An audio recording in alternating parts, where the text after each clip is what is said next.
Assalamualaikum warahmatullahi wabarakatuh. Perkenalkan, nama saya Kasatria. Bisa sebut Kasatria, bisa sebut Satria, bisa sebut Kasa. Itu saja. Jadi kali ini saya akan mempresentasikan atau menjelaskan tugas kedua saya dari mata kuliah Digitalisasi Perdagangan dan Keuangan. NIM saya 222790006. Di sini saya akan menjelaskan digitalisasi perdagangan keuangan tugas 2. Adapun pembahasan-pembahasan yang saya akan bahas, yang pertama yaitu tantangan yang dihadapi oleh negara-negara berkembang dalam mengembangkan ekonomi digital. Jadi di situ saya akan menjelaskan apa-apa saja tantangan yang dihadapi oleh negara-negara berkembang dalam mengembangkan ekonomi digital di negara tersebut. Jadi ada beberapa yang saya akan sebut yang menjadi pemicu yang bisa membuat tantangan kepada negara tersebut. Yang kedua itu saya akan menjelaskan peran pemerintah dalam mendorong pertumbuhan ekonomi digital. Jadi di dalam poin nomor 2 saya akan menyebutkan atau saya akan menjelaskan apa sih peran pemerintah dalam mendorong pertumbuhan ekonomi digital. Namun di situ yang saya sebutkan hanya poin-poin penting saja yang akan berdampak luas kepada negara tersebut. Yang ketiga, saya akan membahas tren terbaru dalam ekonomi digital yang perlu diperhatikan. Jadi tren-tren yang muncul di kalangan dunia digital ini harus kita perhatikan agar kita bisa mengimplementasikan kepada kehidupan kita, bisa ke pekerjaan, kalau mahasiswa ke tugas-tugas. Jadi kita harus memposisikan diri juga dan mengikuti perkembangan zaman yang terjadi di dunia ini. Jadi poin yang paling menarik yang harus kalian tunggu itu yaitu poin nomor 3, yaitu tren terbaru dalam ekonomi digital yang perlu Anda perhatikan. Jadi Anda harus memposisikan diri gitu. Ya, semisal zamannya kan zaman sekarang kan zaman digital begitu. Jadi Anda harus memposisikan diri dan harus istilahnya menyesuaikan diri terhadap perubahan-perubahan digital tersebut. Mungkin anak tahun 70-an atau 80-an yang masih kerja sampai sekarang kan harus juga mengikuti perkembangan zaman. Karena pernah saya baca itu kalau semisal ada seseorang yang tidak mengikuti perkembangan zaman, orang itu akan hangus atau orang itu akan mati. Mati dalam artian mati dalam pekerjaan, mati dalam mencari informasi dan macam-macam lainnya. Oke, kita masuk di poin pertama, yaitu tantangan yang dihadapi oleh negara berkembang dalam mengembangkan ekonomi digital. Jadi banyak nih tantangan-tantangan yang dihadapi oleh negara berkembang dalam mengembangkan teknologi digital.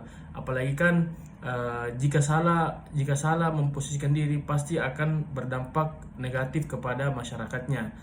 Contoh tantangan yang dihadapi oleh negara-negara berkembang yaitu pertama itu infrastruktur teknologinya. Jadi keterbatasan akses internet. Nah, itu salah satu tantangan itu karena banyak daerah yang masih kesulitan mendapatkan koneksi internet yang cepat dan handal.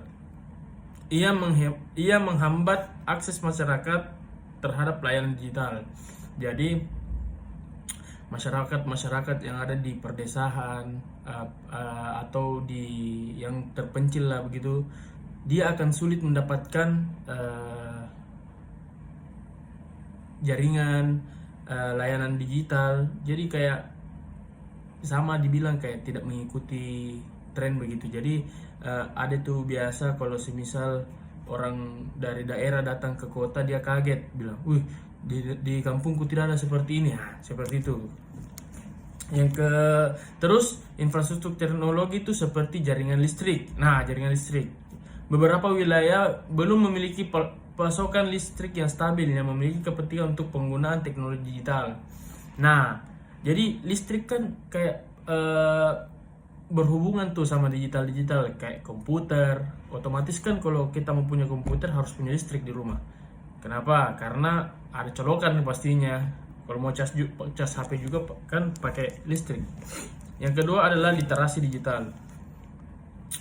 Literasi digital yaitu kurangnya pengetahuan teknologi. Nah, jadi salah satu tantangan itu kurangnya literasi. Masuk akal itu. Karena kan kurangnya literasi itu kan bisa membunuh kita, kayak saya ralat bukan membunuh tapi bisa menghambat kita untuk mengetahui informasi-informasi yang ada. Jadi menurut saya literasi itu masih sangat penting sampai sekarang, apalagi kan dunia digital atau perkembangan zaman ini tuh sekarang kayak tidak baca buku, tapi kan kita bisa membaca lewat handphone. Yang ketiga adalah regulasi dan kebijakan, yaitu ketidakpastian hukum dan perlindungan data. Ketidakpastian hukum yaitu regulasi yang tidak jelas atau berubah-ubah, dapat menakut-nakuti investor dan pengusaha yang ingin berpartisipasi dalam ekonomi digital.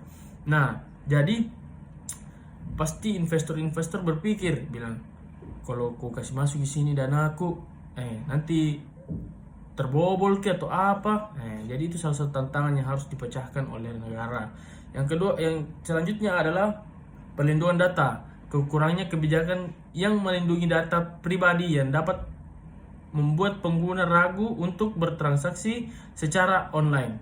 Nah, Anda pasti mengerti kan bahasa saya itu barusan. Terus kita lanjut, ya, tantangan berikutnya adalah ketidaksetaraan akses. Kesenjangan sosial ekonomi, gender digital divide. Bagaimana itu maksudnya, Kak? Jadi kesenjangan sosial ekonomi yaitu akses terhadap teknologi seiring kali terbatas pada kelompok-kelompok tertentu seperti masyarakat urban yang lebih kaya sementara masyarakat pedesaan tertinggal. Nah, jadi kayak tidak setara begitu. Yang kedua adalah gender digital divide. Di banyak tempat, perempuan memiliki akses yang lebih rendah terhadap teknologi dibanding laki-laki, menghambat potensi partisipasi mereka di dalam ekonomi digital. Yang kelima adalah sumber daya manusia, yaitu tenaga kerja terampil. Banyak negara berkembang, kurangnya tenaga kerja yang terampil di bidang ekonomi yang diperlukan untuk membangun dan mengelola platform digital. Nah, jadi zaman sekarang itu, jadi saya ingat pada tahun 2019 munculnya di situ jurusan baru yaitu bisnis digital. Nah, bisnis digital ini berpotensi untuk menghambat tantangan-tantangan yang dihadapi oleh negara. Nah, makanya itu bisnis digital sangat recommended nih untuk mahasiswa-mahasiswa yang baru masuk, karena kan bisnis digital otomatis dia akan mempelajari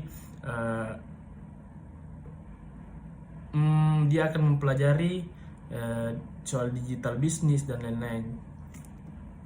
Yang keenam adalah keamanan cyber.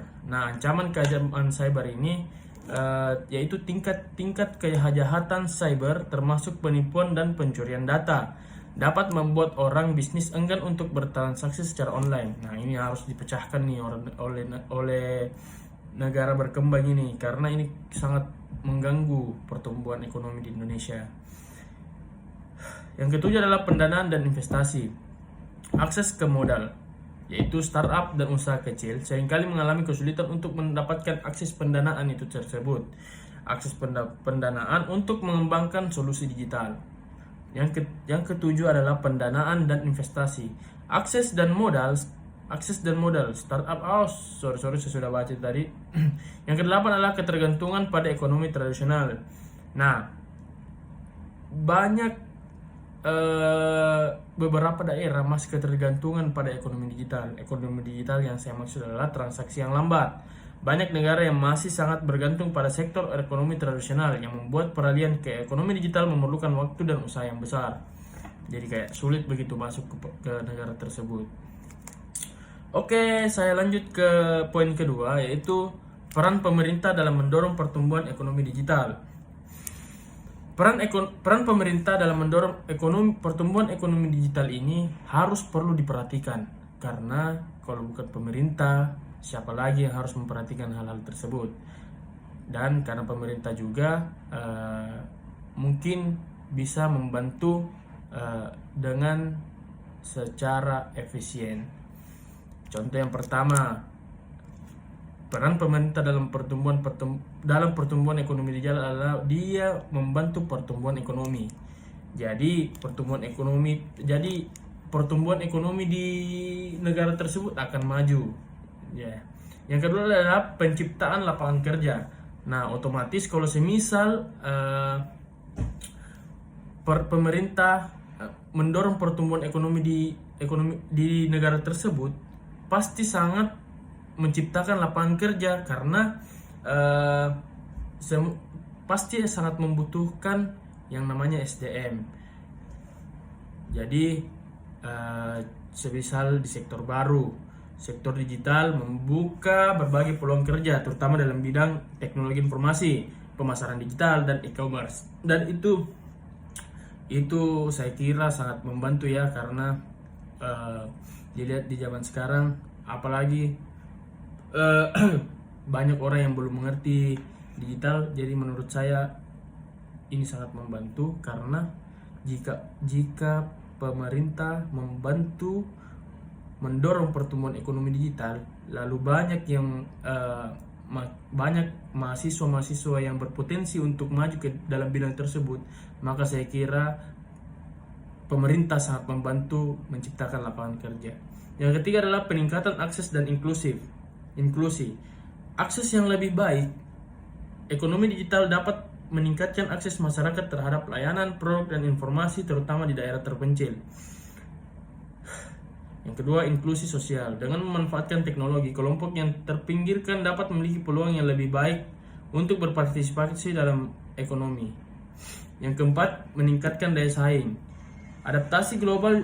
Dengan memajukan ekonomi digital, Indonesia dapat bersaing secara global, menarik investor asing, dan memperluas pasar untuk produk lokal. Inovasi dan teknologi, mendukung riset dan pengembangan di bidang teknologi untuk memperkuat posisi Indonesia di pasar global. Nah, kita masuk ke poin ketiga, yaitu tren apa saja, tren terbaru dalam ekonomi digital yang perlu diperhatikan. Nah, apa saja sih tren-tren yang saya maksud? Tren-tren yang saya maksud yaitu yang pertama, nih, kecerdasan buatan atau AI.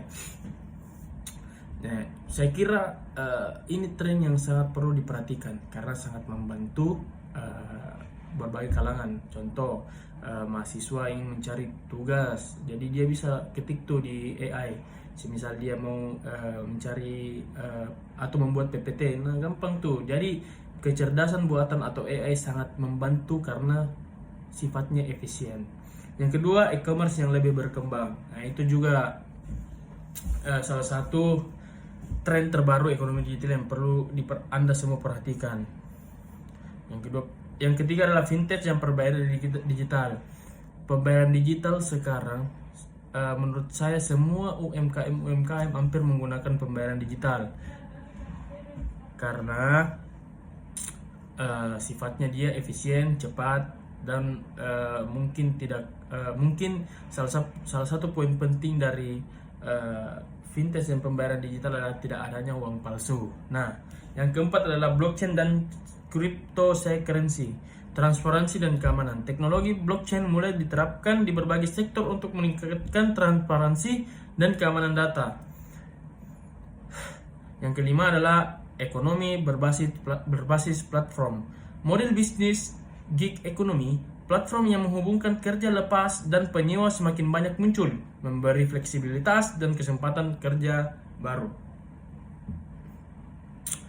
Platform P2P, layanan berbasis platform yang memungkinkan pengguna bertransaksi langsung seperti menyewa dan menyewa berbagai sumber daya.